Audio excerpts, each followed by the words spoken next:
Every morning I have a morning ritual where I like drink my coffee and, you know, smoke my morning spliff, read the news. I used to read Twitter, I'm trying to do that less.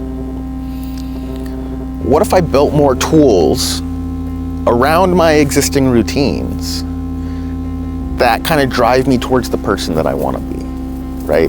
I'm not stuck with these tools and social media apps that have been given to me that are made by people with questionable intentions. I can actually change it. I can change the world. We can change the world. We spend a lot of our time like staring at lifeless screens, right? And we have control over how those screens feel, and we can make things to change that. And I've been making a bunch of tools lately that make it easier to, I don't know, use technology in this like natural way.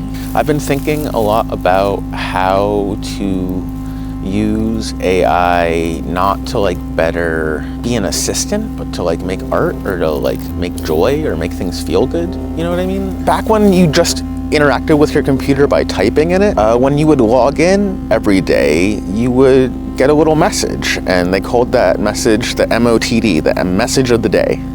And this was a thing on IRC as well. It would like have the rules, but it's basically this like message that you see every single morning. It's like a little touch point. It's like the sticky notes attached to the top of your computer. And like the message of the day has a lot of power on like how you think about things. It's like anything you see repeatedly, you know, so what you put there has an impact on what you do. So I thought it'd be cool to like let the robot write me a little poem for my message of the day. And the impact of it has been like really surprising. Like it's like basically it takes in all of my recent Mastodon posts where I talk about the things I've been working on. It takes in the latest Git commits. It basically like just takes a summary of what I've been doing, and it turns it into like cool little poetry, which I think is cool. And it's not like, it sounds like so clinical, but it's actually really, it feels really organic and natural, and like the way, I don't know, it weaves in, it's got like a poetic vibe to it. It's really cool. I'm really into it.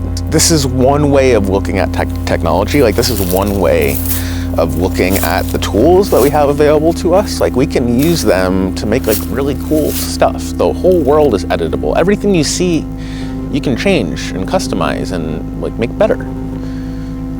I want everyone to be trying to make things better. Like that's what I've been trying to do in these videos a little bit more, is like show how easy that is.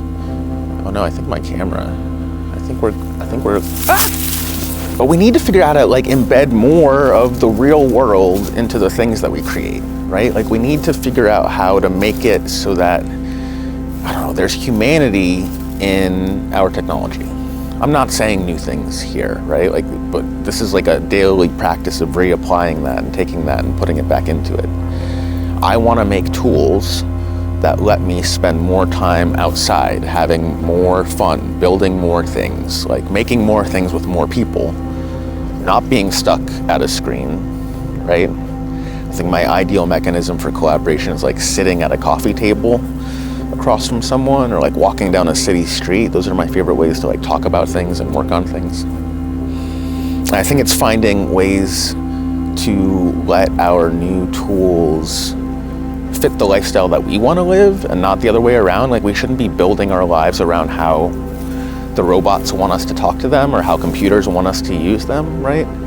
There was a vision at some point where people wanted to make computers represent a thing that connected us on a global scale, right? That made new things possible.